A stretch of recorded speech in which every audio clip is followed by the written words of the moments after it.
Hey, this is Anthony with RevZilla. See if you can watch, decide, and ride. Welcome to our detailed breakdown of the new Puma 250 boots available at RevZilla.com. The new Puma 250 stands on the shoulders of the predecessor, which was the Testastretta that I have to my left. Now, they're calling it a boot. I'm going to call it a riding shoe. Depending on when you wake me up in the middle of the night, I might even call it a riding sneaker. This is a little bit lightweight for my taste to carry the boot moniker. Now, it looks cool. It's aggressive. It's extremely Euro. And again, the Testastretta did really, really well, just under that $200 mark. This guy's going to carry the same price, but they've made it lighter weight and they've made it a bit thinner. So I'm leading off with the things that are kind of missing. The sole is still a little bit thinner than the Testastretta was, and now around the ankles, they've lightened that up as well. There was a bit more padding and protection on that Testastretta. Now, at the end of the day, if you're looking for a riding sneaker and a lightweight shoe that you could basically wear off the bike every day with a little bit of moto functionality, this could be a great bet. But if you want to know that you have ankle, heel, and toe protection on the boot, I'm going to tell you not to spend just under $200. I'm going to tell you to spend another 25 bucks and go up to the 450. The 450 is a much more rock solid all-around short height riding boot than the 250 is. Flat out. Go watch that other video if you need a hardcore boot. Now, if you're into the style fact, I'm going to take you back through the rest of this bad boy. Let's dive in. Two colors available. There's a black white. There's also rumored to be vented versions coming down the pipe. And you can see synthetic leather throughout. A lot of stitching going on here. There's a lot of Euro going on here.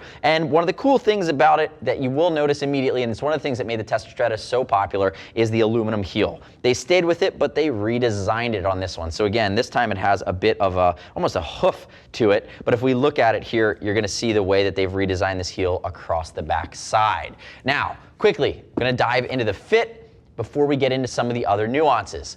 The fit on this guy is going to be narrow and it's going to be a hair small. So use the size chart. Find your size and go up about a half a size to counteract for the fact that it runs about a half size small. I'm also going to call out that it gets very narrow. So if you have feet that are on the wider side, this is not going to be the boot for you. Keep that in mind. I will say though, some of the other boots within the Puma line do carry a little bit more forgiveness and a more normally width footbed. Keep that in mind. If you're a big fan of Puma, this guy's just not going to be the spot for your wider feet.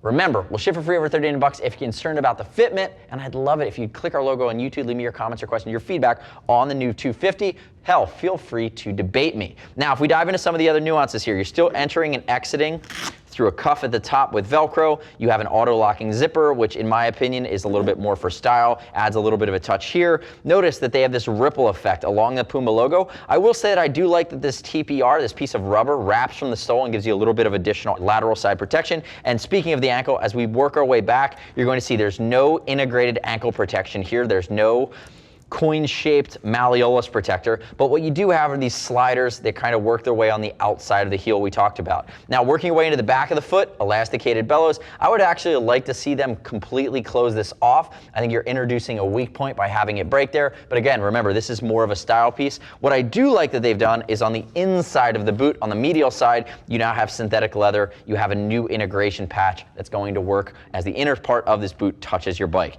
Gave you some additional padding along the instep. And again, focusing in here, there is a texture. They went into really heavy detail on this boot, lots of extra stitching, lots of design components, lots of different materials, kind of doing that on purpose. Now, I will call out that the materials that are going to touch your foot on the inside of the boot here have been upgraded. They're now softer. They're a bit more comfortable against the skin. They're going to break in faster. The previous version, they were a little bit more, we'll just call them rough. I don't want to call them stiff, but they had a different feel to the hand, which is a nice touch. We already talked about the sole. Sole has been completely changed for this year. The heel is still aluminum, but they've redesigned it. But remember, we're looking at like a 4 on the stiff scale. This is a lightweight moto sneaker. Not calling it a riding shoe. I'm not calling it a boot.